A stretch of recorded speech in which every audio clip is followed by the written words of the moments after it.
Subscribe करें और bell दबाएं ताकि कोई खबर रह न जाए।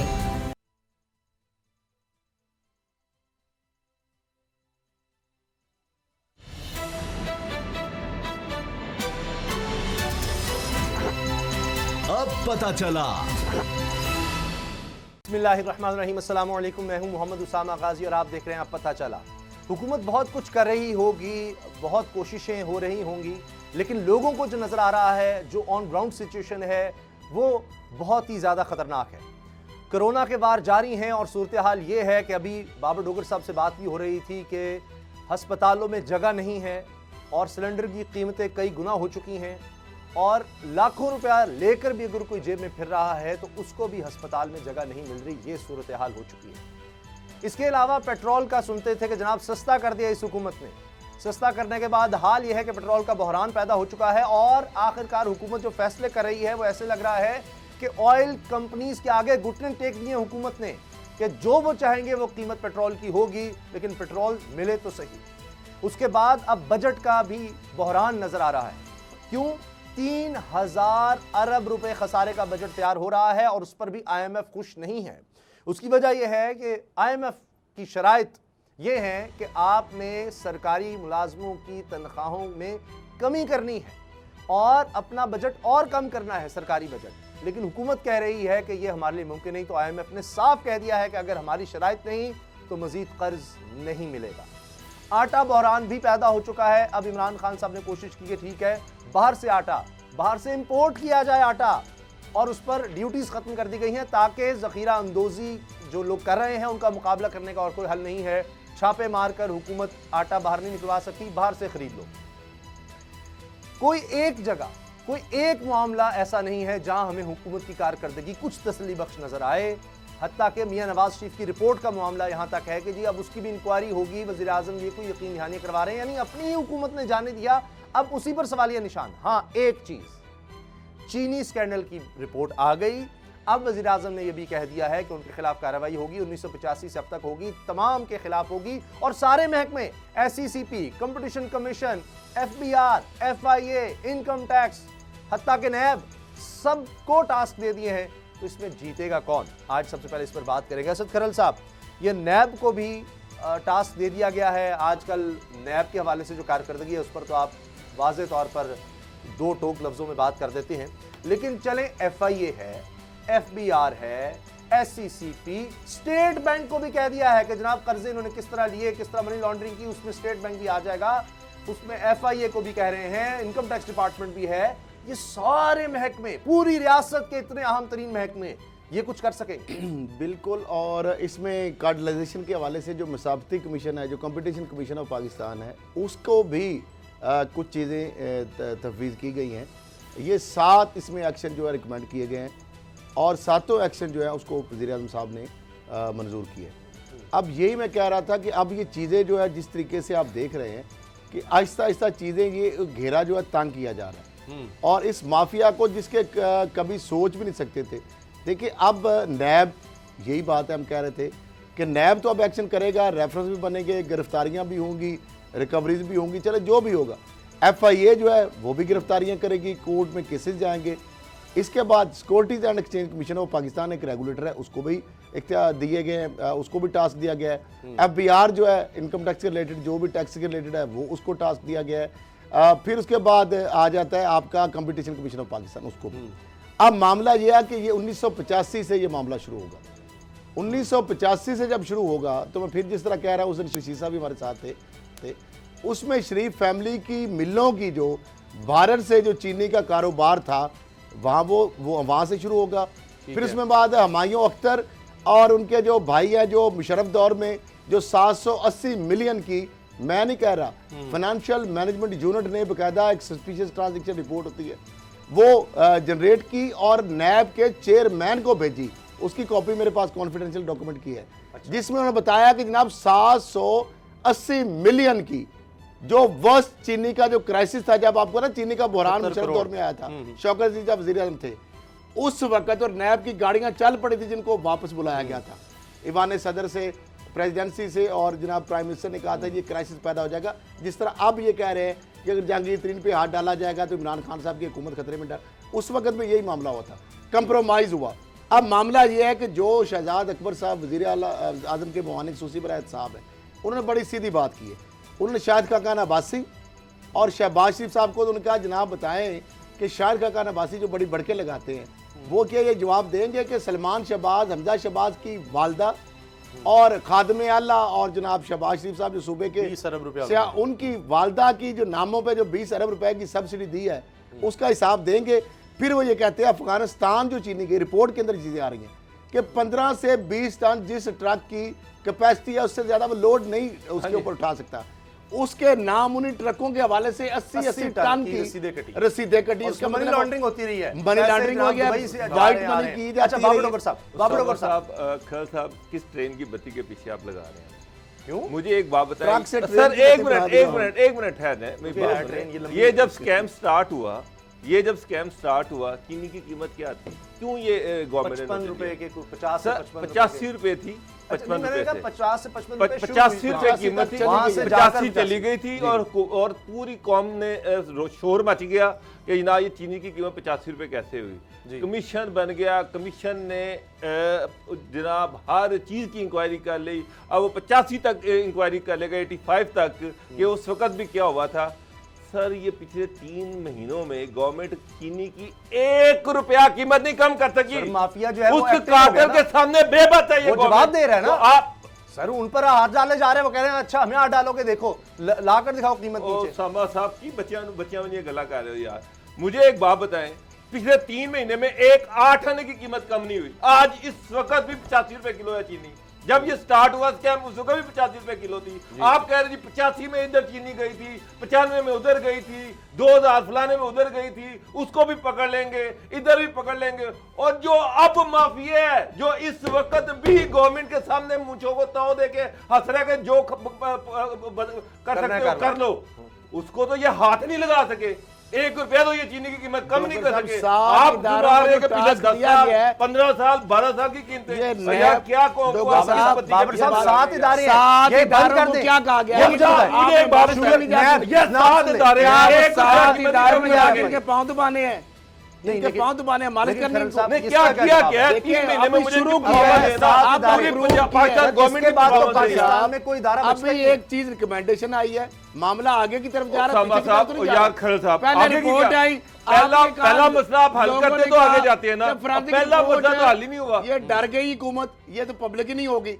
25 अप्रैल की यार उसको चाटने नहीं पब्लिक इसको को मैंने चाटने के पास का जवाब तो मैं भी नहीं दे पा रहा कि 85 से नीचे क्यों जा सकते। मेरा सवाल तो अगर ये हिम्मत होती आप तोता मैना की कहानियां सुना के ना कीमत नीचे जानी खैर साहब चाहिए। एक मिनट वो मेरी बात सुनिए। मौजूद है। आप आपके तोता पास मैना की नहीं, कहानियां सुना के ना वो- कौम को खुश करने की कोशिश कर रहे हैं।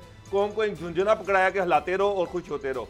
और भाई चीनी तो आज भी 85 रुपए किलो है, उसका तुमने क्या किया है? उसका किसने एक्शन लिया है? किस कार्टेल को आपने हाथ डाला है? कार्टेल को हाथ डालने के 7 इदारों को टास्क किस लिए दिया गया? और क्या ये आपने इनको 6 महीने के बाद भी टास्क दे दिया गया। मेरा ख्याल है ये अगले 2 साल के बाद कीमत नीचे आएगी। सर यार जी बात कर रहे हैं आप। इजाजत देनी लाना पड़ेगी चाहिए हुकूमत को। वो इसकी भी इम्पोर्ट की चीनी बाहर सस्ती है, सर चीनी बाहर के मुल्कों में सस्ती है, आप वहां से खरीद लें, यही हल है। जिस तरह आटे वाला किया अभी उन्होंने, जी आटे वाला किया तो ठीक हो जाएगा। ये इसलिए कि ये इन्होंने इनका इलाज हुकूमत ही कर सकती हुकूमत ने कर रही है सर, उसके लिए वो कह रहे हैं कि पूरी इसकी रिकमेंडेशन को देखा जिस जाएगा तरह क्या किया जाएगा। डाल निकाल लिया है कार्टेल कि को जब आटा तोड़ेंगे और फिर ही गंदम हल अगर होगा। ये सस्ती नहीं कर रहे, नहीं निकाल पा रहे, तो हम बाहर से मंगाएंगे तो फिर दिमाग इनका दुरुस्त हो जाएगा। इसी तरह चीनी वाले अगर दिमाग इनका दुरुस्त नहीं हो रहा तो फिर चीनी तो सस्ती पूरी दुनिया से मिल रही है। आप चीनी अगर ले आएंगे थोड़ी सी तो इनका दिमाग दुरुस्त हो जाएगा कि नहीं? आइंदा इन्होंने एसेंशियल आइटम रखवाई, शुगर मिल माफिया ने इसको एसेंशियल आइटम रखवाया हुआ है, उसी लिए इसको सब्सिडी लेते थे। सब्सिडी क्यों ले रहे हैं कि बाहर चीनी सस्ती है, यहाँ से पैसा लेकर आप बाहर भी बेचें, यहाँ भी आप सस्ती बेचें ताकि मुल्क में भी खत्म और करने सर का महंगी तरीन चीनी यहाँ बन रही है, गन्ने से बन रही है, वो सिंपल फार्मूला है। एक मन जो है पता नहीं कितने 100 लीटर मैं पानी कहता पीता हूं है, ये जो ग्रोइंग कितने एरिया हजार रिड्यूस लीटर पानी करके पी जाता है। कपास का कल्टीवेशन का ये सारा चीनी माफिया जो आ गया है, आप उसी जगह रकबे कपास लगाएं, उससे अरबों रुपए का आपको ज़र बात सर ऑयल की प्रोडक्ट्स लगाए, उससे अरबों रुपए के ज़र बात चंद अरब की अगर मेरा ख्याल है हुकूमत को आप दोनों को चंद मशीर अरब रखना नहीं सर, चाहिए। ये तो रिकमेंडेशन में आएगा ना। मशीर होंगे उनके, डोगर साहब, अगर ये सर, बदमाशी इनकी मेरा तो बांधी इसी तरह हो सकती ये है। तो आप तो मशवरे देने शुरू हो गए ना सर हुकूमत को। अगर ये 100 मैं पर हुकूमत चली का जाती, मशीर नहीं हूँ। ये तो इनका मेरा टारगेट था 100 पर जाने का। एक बंदा बात कर ले तो लोगों को अच्छा, समझ भी आ आप जाएगी। solution या दे तीनों रहे बोलते रहे आप बता दें किस तरह सस्ती हो सकती है, कोई मशवरा दे प्राइम मिनिस्टर हुकूमत मुझे को बना समझ नहीं आ देते, रही। प्राइम मिनिस्टर मुझे बना देते। नहीं, बात मतलब ये है कि आपने 3 या 4 महीने पहले कमीशन बनाया कि ये चीनी जो है ये 85 रुपए की हो गई है, कौम से लूटमार की गई। कमीशन आया, कमीशन ने अपनी रिकमेंडेशन दी, उस रिकमेंडेशन पे शोर मचा। अब लोगों ने कहा कि अब जनाब इन पे हार्ड पड़ने लगा है, ये लोग अरेस्ट हो जाएंगे, चीनी की कीमतें वापस आ जाएंगी। वो कमीशन बन गया, उसकी रिकमेंडेशन आ गई, फोरेंसिक ऑडिट होगा, फोरेंसिक ऑडिट हो गया, उसकी रिपोर्ट आ गई। उसके बाद लोगों ने कहा अब चीनी की कीमत कम हो जाएगी। फिर एक नई तो कहानी डाल दी गई, ये 85 से हम इसका एहतसाब स्टार्ट करेंगे। अल्लाह जी 85 से गिरफ्तार शुरू कर दो। और चीनी वो जो आप बुकियां निकाली जा रहे हो, चीनी तो भाई अभी भी 85 रुपए किलो है। आपने तो बंदा एक नहीं पकड़ा, एक बंदे को हाथ नहीं लगाया। आपने जनाब कौम को अजीबो गरीब तोता मैना की कहानियों में डाल दिया। वो शहजाद अकबर साहब आ जाते हैं, वो वो पिछले 2 साल से तकरीरें कर रहे हैं शहजाद अकबर साहब, और पूरे 2 साल से उन्होंने कौम को एक ट्रेन की बत्ती के पीछे लगाया हुआ है और अपनी नौकरी पक्की किए जा रहे हैं। मुझे एक बात बता दें कि शहजाद अकबर साहब ने ये जो स्टोरियां सुना रहे हैं ना चीनी वाली, और ये तो कौम के एक बच्चे को जुबानी रट गई हैं। खैर साहब मुझे उठाएं, किसी एक 10 साल के बच्चे को बिठाएं, वो ये सारी स्टोरी सुना देगा आपको। मुश्ताक चीनी फलाना टिंगला, ये हुआ वो हुआ, 85 में ये हुआ, सारी स्टोरी सुना देगा। मेरा सवाल तो ये है, वो गरीब आदमी जो 85 रुपए की चीनी लेने अभी भी लेके आ रहा है, उस बेचारे का क्या कसूर है? उसको हुकूमत कह रही है कि 100 की होनी थी, हमने कार्रवाई करके दिखाई है, तब इन्होंने 85 पर रोकी। वो ये कह रहे हैं, ये उनकी स्टेटमेंट है। आप उजला की स्टेटमेंट उठा के देख ले। फिर तो अल्लाह ही अच्छा, मारेगा सर। मैं एहसन इकबाल साहब हमारे साथ है, मुस्लिम लीग नून के सीनियर रहनुमा। एहसन इकबाल साहब, ये क्या वजह हुई है, ये क्यों हुकूमत से कुछ भी कंट्रोल नहीं हो रहा? पेट्रोल आप देख लें, आप आटे को देख लें, आप कोरोना को देख लें, हत्ता कि ये चीनी बहरान की रिपोर्ट आई। अब बाबर डोगर साहब इस बात पर शदीद गुस्से में हैं कि इसका क्या फायदा हुआ कि 7 महकमों को आप टास्क दे रहे हैं लेकिन कीमत वहीं की वहीं है 85 रुपए। तो क्या फायदा हुआ इस सब का, इस एक्शन का? देखिए, जिस दिन से ये हुकूमत आई है, हमारा मुसलसल ये मौक़िफ़ था कि ये नाअहल लोग हैं, ये नातजुर्बेकार हैं, इनको हुकूमत का कोई रुतबा नहीं है। इमरान खान साहब जो पाकिस्तान बदलने की बात करते थे, इन्होंने ज़िंदगी में कभी एक यूनियन काउंसिल नहीं चलाई है। लोगों से बड़े बड़े वादे करते रहे, झूठ बोलते रहे, सिर्फ लोगों को धोखा दिया इक़्तिदार में आने के लिए। अब आप देखें, जिस दिन से ये आए हैं, एक के बाद दूसरा, दूसरे के बाद तीसरा, तीसरे के बाद चौथा फेलियर है। कहीं पोलियो इन्होंने दोबारा खड़ी कर दी है, कहीं डेंगू इनसे बेकाबू है, कहीं टिड्डी दल इनसे काबू में नहीं आ रहा, कहीं कोरोना का इन्होंने तमाशा बना दिया है, पेट्रोल की सप्लाई है, चीनी आटा की सप्लाई है। इस वक्त पाकिस्तान की मईशारिया 8% पे इनके हवाले की गई थी, वो नेगेटिव 0.5% पर आ गई है। और पाकिस्तान की सनत बंद है, पाकिस्तान की ज़राअत बुरे हाल में है। तो ये तो मैं समझता हूँ कि एक बहुत बड़ा मुल्क के लिए चैलेंज है कि अब इन नालायकों से और इन नाअहलों से आंख छुड़ाई जाए मईशत की, वगरना खुदा ना खास्ता ये इस दलदल में धकेल देंगे कि शायद मुल्क की हुकूमत चलाने के लिए कोई इज्जत वाला इंसान तैयार नहीं होगा, कि लोग हमें भी पत्थर मारेंगे, हमें क्या जरूरत है कि अब इनके जो गुनाह अपने जिम्मे लें। तो इसलिए ये एक बहुत संगीन बहरान है जिसमें अब हम आ चुके हैं। लेकिन एहसन इकबाल साहब, हर बात में वो कहते जी नून लीग अब कसूरवार है। शाहिद खान अब्बासी साहब, अल्लाह उनको सेहत दे, अब उनका भी टेस्ट पॉजिटिव आया कोरोना का। 1 अरब से जायद वो कहते हैं जी टैक्स फ्रॉड किया सिर्फ हमजा शुगर मिल ने, ये शहजाद अकबर साहब कह रहे हैं। देखिए ये जो इंक्वायरी शुरू हुई थी, ये इंक्वायरी इस बात से शुरू हुई थी कि मुस्लिम लीग नून के 5 सालों में चीनी की कीमत 52-53 रुपए फी किलो मुस्तहकम रही। पीटीआई की हुकूमत में वो 85-90 रुपए पे चली गई, जिस पे कोहराम बरपा हुआ, जिस पर लोगों ने शोर मचाया कि ये अचानक दुगनी कीमत चीनी की कैसे हो गई है। उसके ऊपर पता चला कि वजीर आजम साहब ने चीनी की एक्सपोर्ट की इजाजत दी है, जबकि मुल्क के अंदर चीनी की कमी थी। तो सब्सिडी कीमतों में जो कीमतों में चीजें हैं, पूरी दुनिया में जो ज़राई अजनास हैं, जब उनकी फालतू प्रोडक्शन होती है या वो फालतू ज़खायर होते हैं, और अगर बैनुल अक़वामी मंडी में उसकी निर्ख कम हो तो सब्सिडी दी जाती है ताकि एक्सपोर्ट किया जाए। अमेरिका, यूरोप कहीं डेयरी इंडस्ट्री को वो सब्सिडी देते हैं, कहीं सोयाबीन इंडस्ट्री को देते हैं, कभी किसी और सेक्टर को देते हैं। ये एक दुनिया भर की स्टैंडर्ड प्रैक्टिस है, ये जरूर उसकी इंक्वायरी करें। लेकिन यहाँ पर जो जुर्म था वो तो ये था कि 52 रुपए किलो से 90 रुपए किलो कैसे गई और किसने की? जो वजीर आजम के हुक्म से हुई, और उससे फायदा किसने उठाया? अब इन्होंने ये किया कि जो हमारे देहात में भी किया जाता है कि अगर किसी को फायदा देना हो तो एक मुजरिम जिसने जुर्म किया है उस पर FIR काटने की बजाय FIR अनुमान पे काट दें तो असल मुजरिम भी बच जाता है। तो इन्होंने पूरी शुगर इंडस्ट्री पे FIR काट दी है ताकि अपने मुजरिमों को बचाया जाए। वाली बात। तो एहसन साहब आप तो कह रहे हैं, एहसन साहब मसला ये कि इसका हल क्या है? इन्होंने जब इंक्वायरी स्टार्ट की उस वक्त चीनी की कीमत थी 85 रुपये या 90 रुपये। वो इंक्वायरी खत्म हुई, उसके बाद कहा जी फॉरेंसिक ऑडिट करवाना है, वो भी हो गया। लोगों को था कि अब कीमत नीचे आएगी। उसके बाद जी कैबिनेट ने अप्रूवल दी 85 से इसका एहतसाब स्टार्ट करें। मसला ये कि चीनी की कीमत तो इस वक्त भी 85 रुपये है और गवर्नमेंट जो है वो बेबस है। मैं आपसे इत्तेफाक करता हूँ, क्योंकि ये देखिए ना, मसला ये है कि इन्होंने जो ये कीमत में इजाफा किया अभी भी उससे ये पॉकेट भर रहे हैं। और इनकी इंतजामी सलाहियत जो प्राइस कंट्रोल मैकेनिज्म है ना वो सूबों में काम कर रहा है, ना वो मरकज में इनको कोई उसका क्लू है। इस वक्त तो मनमानी है कीमतों में भी अब आप पेट्रोल देख लीजिए, पेट्रोल के लिए ये बेबस नजर आते हैं। और किसी जगह लोग मुझे बता रहे हैं कि 150-150 रुपए लीटर भी वो तलाश कर रहे हैं, उनको पेट्रोल नहीं मिल रहा। तो ये तो एक प्योरली बदनज़मी है, बद इंतज़ाम और नाकामी है हुकूमत की, जिससे कि इस वक्त हर जगह फ्री फॉर ऑल है। आप थाने कचहरी में चले जाएं, लोग कहते हैं कि 20-20 गुना रिश्वत का रेट बढ़ गया, कोई पूछने वाला नहीं है। किसी दफ्तर के अंदर हर बंदा कोई, अभी ये आप देख लीजिए जो जहाज क्रैश हुआ था, किस तरीके से वो बेचारे लोगों ने धक्के खाए हैं, जिनके रिश्तेदार क्रैश में उनकी जाने गई, उनकी बॉडीज लेने के लिए कोई पुरसाने हाल ही नहीं था, कोई पूछने वाला नहीं था। एहसन साहब एक सवाल एहसन साहब, मेरी बहुत सारे मिनिस्टर से बात होती है, वो ये कहते हैं कि जनाब ये इमरान खान की तरफ से ये एक मैसेज है कि हमने 2023 का इलेक्शन भी ये कहकर लड़ना है कि नून लीग की गवर्नमेंट जो थी वो बड़ी करप्ट थी, 2023 का भी इलेक्शन इसी एजेंडे पे लड़ना है।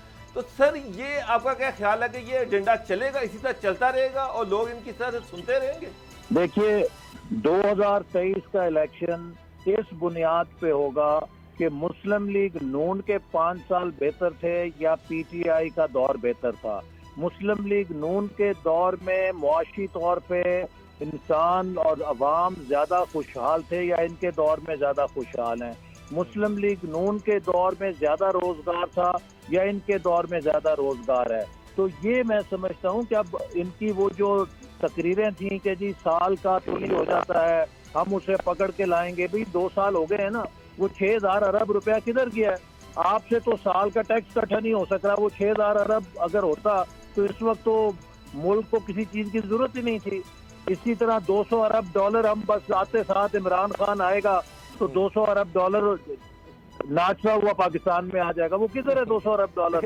ये लोगों के साथ गुजारिश ये है, धोखा किया है इन्होंने। गुजारिश ये है कि वो हर चीज का तो इल्जाम आप पर लगाते हैं। अभी अगले साल 15 अरब डॉलर कर्ज लेने की बात हो रही है, वो कहते हैं जी 10 अरब डॉलर तो हमने पिछला कर्ज उतार देना है। आपने कहा कि यूनियन काउंसिल इनको नहीं चलानी आती। अब असद उमर जनाब एक इतना बड़ा इदारा चला चुके हैं, हमाद अजहर का अपना कारोबार है, अब्दुल रज़ाक दाऊद से बड़ा कारोबारी कौन होगा? हफीज शेख साहब पहले वजीर खजाना रह चुके हैं, नदीम बाबर साहब, ये उनकी माशी टीम है, फिर भी इनसे हालात नहीं कंट्रोल हो रहे। इल्जाम लगाते हैं जी ये ब्यूरोक्रेसी हमारा साथ नहीं देती है, शहबाज शरीफ के साथ रही है, ये नवाज शरीफ के साथ रही है, ये बातें होती है। आपने जो मिसालें दी ना ये सब प्राइवेट सेक्टर की हैं। मैं आपको बताना चाहता हूँ कि हुकूमत का निज़ाम प्राइवेट सेक्टर से बहुत मुख्तलिफ होता है। एक दफ़ा असद उमर साहब से मेरी टीवी पे मुकालमा था एक प्रोग्राम में, मैंने उन्हें ये कहा कि देखिए जब आप एंग्रो के चीफ एग्जीक्यूटिव थे तो आपके पास ये सहूलत थी कि लम्स और IBA और पाकिस्तान के बेहतरीन दिमागी कीमत के ऊपर, सैलरी के ऊपर उन्हें आप टैलेंट अपने पास इकट्ठा कर सकते थे। मैं जब मिनिस्टर हूँ मेरे पास ये सहूलत नहीं है कि मैं पाकिस्तान का बेहतरीन टैलेंट इकट्ठा कर सकूँ। मुझे इंतज़ार करना है कि फेडरल पब्लिक सर्विस कमीशन से जो लोग हुकूमत में काम करना चाहते हैं वो आएंगे, उन्हीं से मैंने काम लेना है। फिर प्राइवेट सेक्टर में जो काम नहीं करता आप 1 महीने की तनख्वाह देते हैं उसे बाहर कर देते हैं। हुकूमत में आप एक चपरासी को भी नहीं निकाल सकते, निकालेंगे सुबह वो स्टे ऑर्डर लेके आपके सामने खड़ा होगा। फिर प्राइवेट सेक्टर में आप बादशाह सलामत होते हैं, आपके आगे कोई लीडर ऑफ ऑपोजिशन नहीं होता। ठीक है। जब आप ऑपोजिशन को भी जवाब दे हैं, अदलिया को भी जवाब दे हैं, एस्टैब्लिशमेंट को भी जवाब दे हैं, सिविल सोसाइटी को भी जवाब दे हैं, फिर मीडिया को भी जवाब दे हैं। क्या ठीक है। कभी मीडिया इस बात पे प्रोग्राम करता है कि किसी प्राइवेट कंपनी ने आज अपने अंदर क्या पॉलिसी बनाई है? नहीं, लेकिन वो रोजाना इस बात पे प्रोग्राम करता है कि आज क्या किया है। तो आप हुकूमत चलाने का जो तजुर्बा है ये बहुत मुख्तलिफ है कि आपने सही। किस तरीके से चलना है। और फिर पाकिस्तान जैसा जो मुल्क है, मैं आपको ये तजुर्बे से बता रहा हूँ कि ये पुल सरात की तरह है कि जिसमें अगर आप एक तरफ जाएंगे तो खाई है, दूसरी तरफ जाएंगे तो समुंदर है। या आपने डूबना है या आपने टांग तोड़ानी है, आपको से बच के बड़े फूंक फूंक के कदम रख के आगे चलना है। हमारा मुल्क आसान नहीं है गवर्न करना, हमारे बड़ी कॉम्प्लेक्स स्ट्रक्चर है सोसाइटी का, इकोनॉमी का, गवर्नेंस का, फिर इस खित्ते की जो सूरत हाल है। तो जब तक आप इनसे ना समझते हो, ये तो आपको ऐसे दुलती मार के फेंकते हैं कि आपको दिन में तारे नजर आ जाते हैं। मियां नवाज शरीफ के अच्छा, बारे में ऐसे सवाल। इकबाल साहब, बड़ा अच्छी आपने बातें की, और जो आपने यार्ड स्टिक बताया कि 5 साल 52 रुपए कीमत रही चीनी की, बिल्कुल ठीक आपकी बात है। किसानों की जो बात असेंबली में नहीं होती, आप भी उसी इलाके से तलक रखते हैं जहाँ ज़्यादातर लोग किसान फार्मर हैं। अब प्रोडक्शन कास्ट अगर उस वक्त भी गन्ने का रेट 120-50 भी 150 भी था, अभी भी 180 कहा था, लेकिन सारों को मिल नहीं रहा था। लेकिन ये 85 रुपये और बहुत डिफरेंस है। तो किसानों को तो CPR थमा दी जाती है, और फिर जिस तरह पीछे भी सारा मामला, क्या ये कन्फ्लिक्ट नहीं है कि आपके जो लीडरान हैं उनकी भी चूँकि मिले हैं, पीपल्स पार्टी के मिले हैं, और अब कैबिनेट के अंदर जो लोग बैठे हैं उनकी भी चूँकि मिले, असेंबली के फोरम पे ईवानों में जी क्यों आवाज़ नहीं उठती? टीवी पे तो आप बात कर रहे हैं, हम भी हमारे कर रहे हैं। दौर में तो मुझे याद है कि हमारे दौर में बाकायदगी से जो शुगर केन के फार्मर्स हैं उनकी भी बात हुई, और पंजाब के अंदर शहबाज शरीफ साहब ने इस पर बड़ी सख्ती से अमल दरामद कराया कि जो मिले हैं वो फार्मर्स को उनकी पेमेंट करें। और इसके अलावा देखिए, जो असल मसला है फार्मर्स का वो है कॉस्ट ऑफ प्रोडक्शन। हमारे दौर में हमने जो ज़रूरी अजनास हैं उनकी जो इनपुट्स हैं, जिसमें खाद थी, अद्वियात थी, उनकी कीमतों को बहुत हद तक नीचे रखा था, और फार्मर्स को के जरिए, जिससे फार्मर के लिए मुमकिन था कि एक लोअर कॉस्ट ऑफ प्रोडक्शन से वो उसके ऊपर एक माकूल मुनाफा कमा सकता था। इन्होंने आते साथ अब खादें महंगी कर दी हैं, अद्वियात महंगी कर दी हैं, सारी इनपुट्स की कीमत बढ़ गई है। और आप देख रहे हैं कि पिछले 2 सालों से जो हमारी चारों फसलें हैं, चाहे उसमें कमाद है, चाहे उसमें चावल है, चाहे उसमें गंदम है, चाहे उसमें कपास है, ये पाकिस्तान की मेन फसलें हैं, इन चारों की प्रोडक्शन में कमी हुई है। बड़ी खतरनाक सूरत हाल है। बहुत शुक्रिया आपका सेक्रेटरी नून जनाब एहसन इकबाल साहब, आपने हमें वक्त दिया। ब्रेक का वक्त हो रहा है, ब्रेक के बाद कोरोना की सूरत हाल भी बात करेंगे कि हालात बहुत बिगड़ रहे हैं। और इसके अलावा मियां नवाज शरीफ साहब की रिपोर्ट्स के हवाले से अब ये कहा जा रहा है हुकूमत की तरफ से, वफाकी वजीर की तरफ से, कि इसकी अब तहकीकात कराई जाएंगी। अब क्यों? ब्रेक के बाद बात होगी।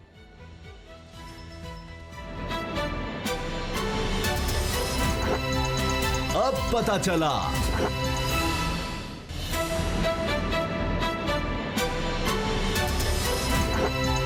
अब पता चला। मियां नवाज शरीफ साहब की तस्वीरें नजर आती हैं तो फिर हुकूमती ऐवानों में खलबली मच जाती है। और अब फिर ये कहा जा रहा है फवाद चौधरी साहब की तरफ से, अगर जो वफाकी वज़ीर साइंस टेक्नोलॉजी हैं, लेकिन वो यहाँ भी अपनी साइंस लड़ा रहे हैं, अपनी टेक्नोलॉजी दिखा रहे हैं कि जी ये रिपोर्ट्स पर इमरान खान साहब ने यकीन दहानी कराई है कि अब इनकी तहकीकात होंगी। तो बाबर डोगर साहब, अब ये क्या, मतलब जब निकल गई ट्रेन, पता नहीं क्या हो गया, उसके बाद इनको क्या? साहब, मेरा तो सवाल ही है कि बिल्कुल तहकीकात होनी चाहिए। तहकीकात के मेन कैरेक्टर्स मैं आपको बता देता हूँ।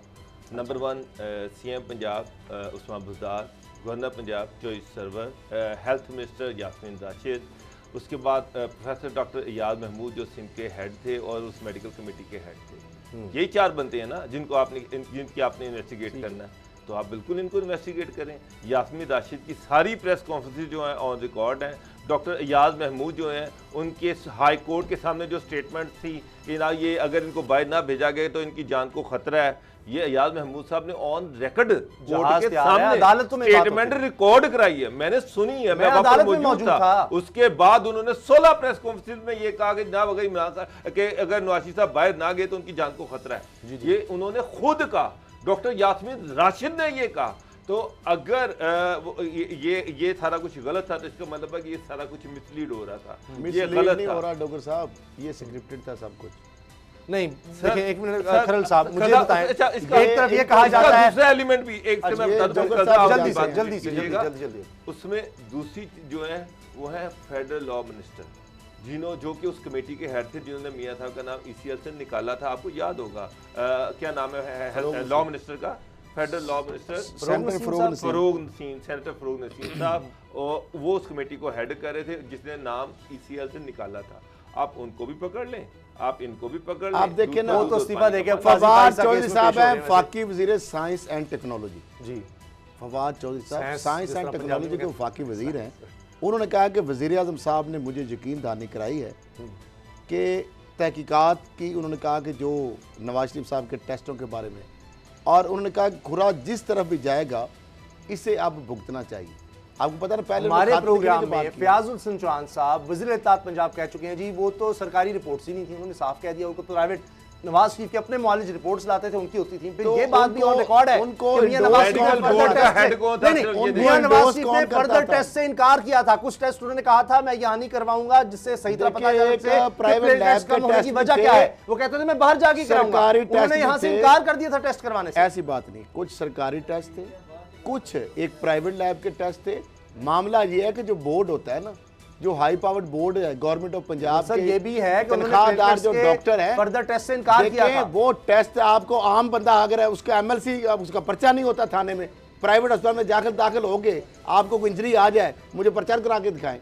आप अगर प्राइवेट लैब की कोई टेस्ट रिपोर्ट ले जाए, देखिए कानून तो सबके लिए बराबर है। और ये रियासत मदीना में ये आप कहें ना, डोगर साहब मासूमाना तरीके से कह रहे हैं कि यास्मीन राशिद, अयाज महमूद और को 2-3 नाम लिए आपने डोगर साहब, किनके? सर मैं तो कह गवर्नर पंजाब सीएम इन बेचारों का क्या जहाज भी तैयार था, सीएम का जहाज था। मामला ये है कि ये मामला कहीं फैसला और हो रहा था। तो फिर ये किस चीज की इन्वेस्टिगेशन इनको करवा आप रहे हैं? छोड़ फिर दें, फिर इनको जो फवाद बयान दे चौधरी दिया को था, क्या चीज तंग कर रही है? असल पता चीज़ तो नहीं, मेरा वो साथ तो फवाद ये है। चौधरी साहब जाने, और वो जिन्होंने फवाद कराया, चौधरी साहब को जिन्होंने नहीं पता कि ये भिजवाया चीजें कहाँ से है, वजीर आजम साहब ने या आपने फेडरल मिनिस्टर की बात की, क्या वो इनसे डायरेक्शन ले रहे थे? क्या वो यास्मीन राशिद के अंडर इन्फ्लुएंस काम करते हैं? क्या वो सीएम के अंडर काम सर करते हैं? नहीं, जब फरूग नसीम साहब ने ईसीएल वाला इशू था तो पंजाब से law minister, health minister Ayaz Mahmood, इन सबको वापस मीटिंग में बुलाया गया था। तो इन्होंने वहां पे अपनी स्टेटमेंट रिकॉर्ड करवाई वही थी जो उनको कि कहा जनाब, जा रहा तोता बहना सबसे कान बड़ी, की आपने ये सबसे बताना। बड़ी खैर साहब देखें, अब उनको किसने कहा था ये इमरान खान साहब को पता होगा। अब सबसे बड़ा जो इशू है ना बता दें। वो ये है कि लाहौर हाई कोर्ट के सामने प्रोफेसर डॉक्टर अयाज महमूद ने, आप ये कह रहे हैं कि चौहान साहब ने कहा जी कि रिपोर्टें तो कहीं और से आती थी।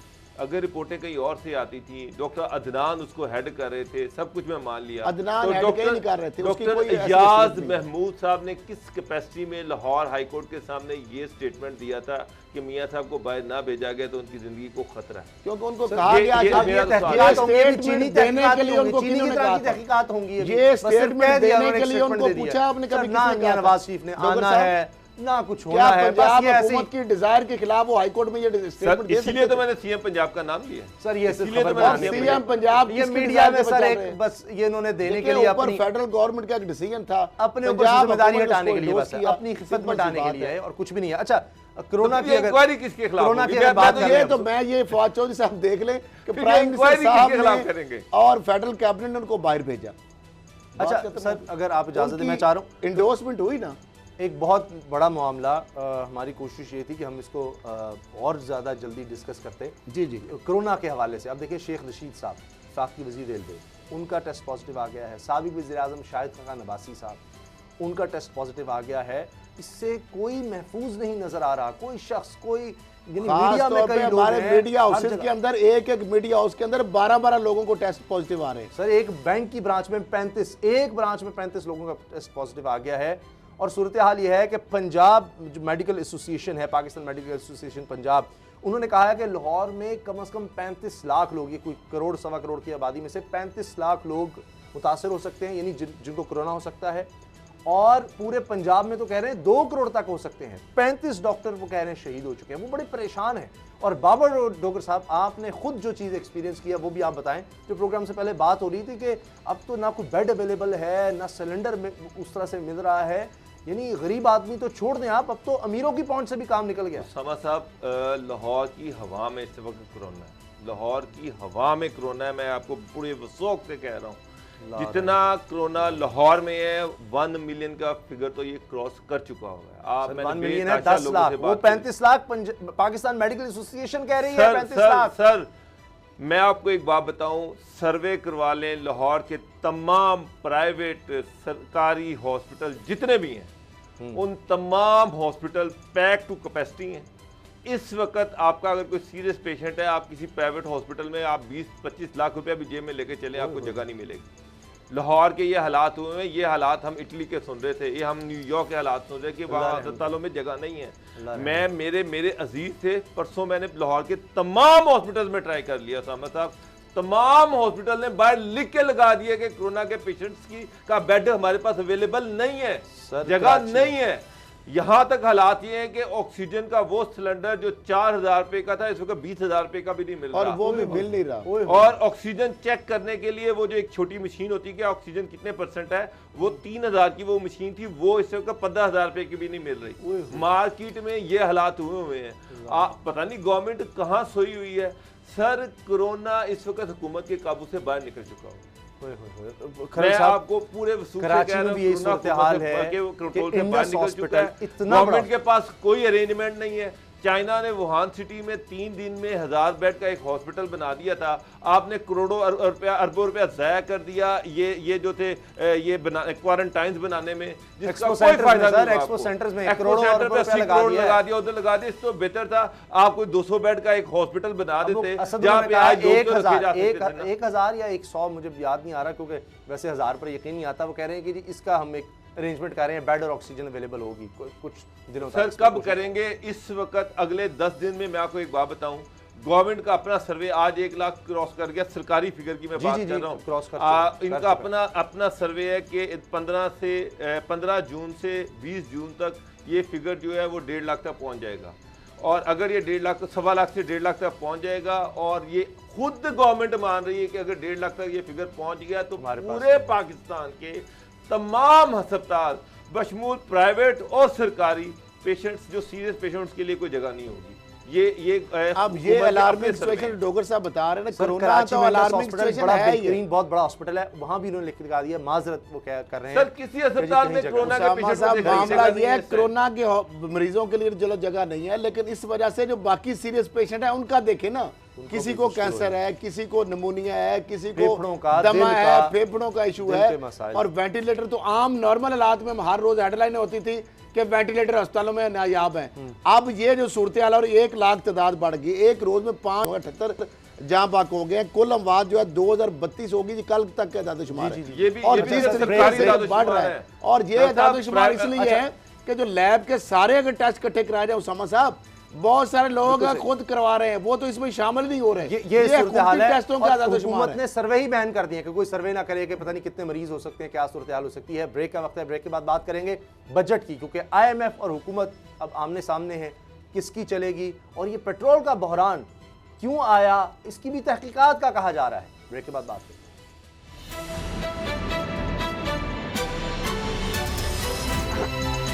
अब पता चला।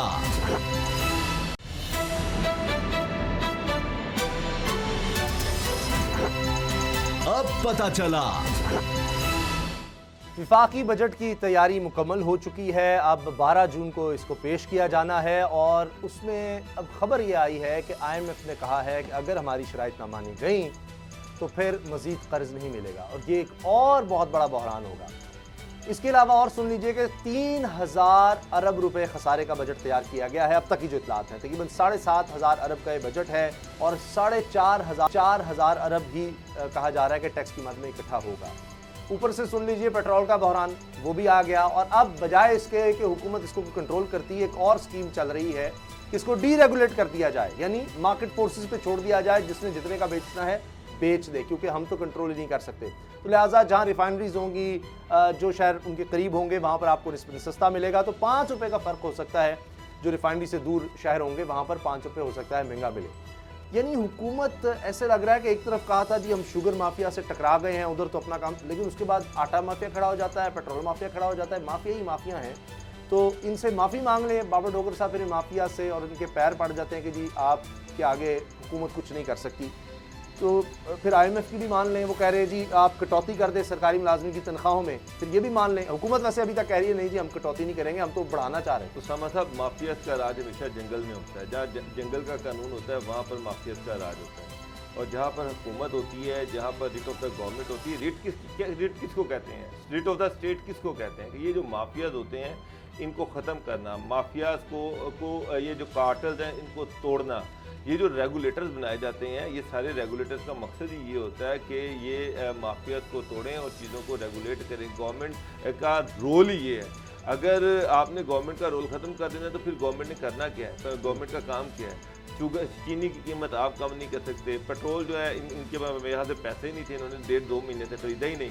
जब इन्होंने पेट्रोल खरीदा ही नहीं, इनके स्टॉक में है ही नहीं था, तो वो बहरान तो आना ही आना था। वो कह रहे हैं हमारे पास स्टॉक काफ़ी है, हमारे पास स्टॉक पेट्रोल मार्केट में दे ना, क्यों नहीं दे रहे? यहाँ पर तो जखीरा कर लिया है, लोगों ने जखीरा कर लिया है। सर लोगों ने किसमें, मुझे खलल साहब, आपके पास एक गाड़ी है, आप यही करेंगे कि गाड़ी फिल कर लेंगे, यही करेंगे ना? कि आप अपने कमरों में जाके पेट्रोल के कहाँ पे रखेंगे पेट्रोल? यार इससे मजाकिया बात क्या? पाकिस्तान की मेजोरिटी, अगर व्हीकल की बात की जाए, सबसे ज्यादा तादाद में मोटरसाइकिल होगी। तो मोटरसाइकिल की टंकी में इंसान जो है ना, वो जो बेचारा गरीब आदमी होता है, वो तो टंकी भी फिल नहीं करा सकता। वो बेचारा कहाँ टैंक पूरा वो टंकी अपनी मोटरसाइकिल फुल नहीं करा सकता। 100 लीटर आधा लीटर करके मैं लोग देखे, 1-1 लीटर करके लोग पेट्रोल डरवाते हैं। शेख रशीद साहब उनको सहदे, उन्होंने भी यही कहा है, उनको कोरोना उसका टेस्ट पॉजिटिव आया। वो भी कह रहे हैं कि जी ये हुआ है कि आगे पेट्रोल महंगा हो जाना है, इससे सस्ता तो नहीं होना है। उसामा साहब, हर चीज के अंदर कार्टलाइजेशन है, और ये जुल्म ये है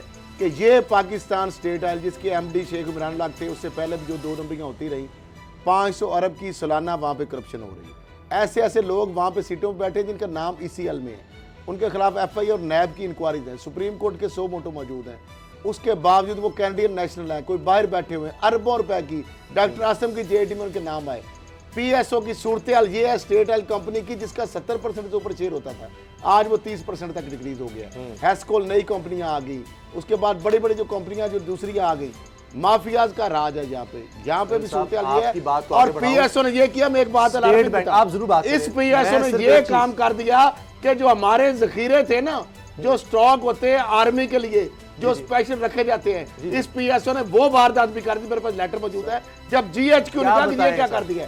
यहाँ पे एक पूरी लूट मार। अब देखें मोटरवे आपकी सड़क है, उसके ऊपर PSO के पंप हटा के, सरकारी हुकूमती पंप हटा के वहां पे एस्को लगा दिए। ये कौन सा माफिया है? अच्छा, आपके स्टेट ऑयल का जो नीचे डिक्रीज हो रहा है जी, और बाकी जो बाहर की कंपनियां उसका इंक्रीज हो रहा है। माफिया का जिक्र किया ना, यहाँ पे माफिया राज है। और कार्टलाइजेशन के ऊपर कौन? नदीम बाबर कौन है? वो किसके नुमाइंदे हैं? कोई IP वो भी तहकीकात में शामिल बेनिफिशरी है। ये जो पेट्रोल के बहरान की मिल नहीं रहा पेट्रोल पूरे पाकिस्तान में, उसकी तहकीकात IPP की तहकीकात में क्या बना? मैंने कहा था कि मियां मरशा जैसे लोगों के खिलाफ कुछ ना नैब हरकत में आ सकता है, ना वज़ीर आज़म इमरान खान साहब को एक्शन ले सकते हैं, ना FIA हरकत में आ सकती है, क्योंकि वो लोग जो है उनके सामने बहुत सारे लोग उन्होंने ब्लैकमेल किए हुए हैं, कमजोर हैं, काने उनके सामने आंख नहीं उठा सकते, उनके पास कमजोरियां हैं। ये कार्टलाइजेशन इस तरह बनाते हैं। अच्छा, हर जगह पे आपने बंदे घुसेड़े हुए हैं। स्टेट बैंक की तरफ से ये रिपोर्ट आ गई कि 2020 में पूरी दुनिया में,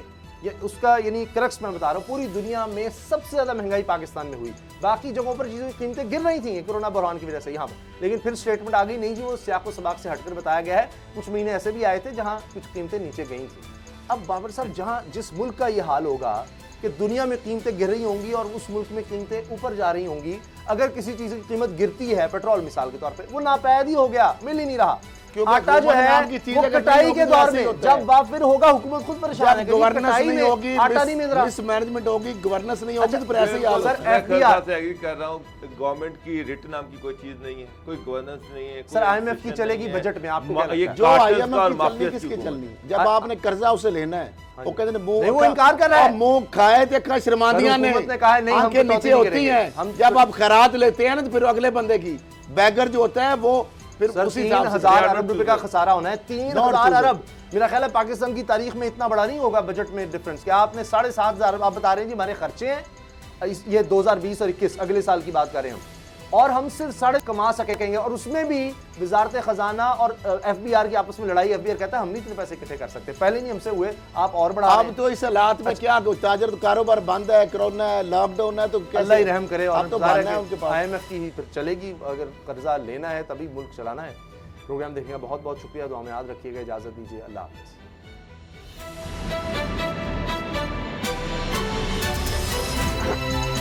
अब पता चला। सब्सक्राइब करें और बेल दबाएं ताकि कोई खबर रह न जाए।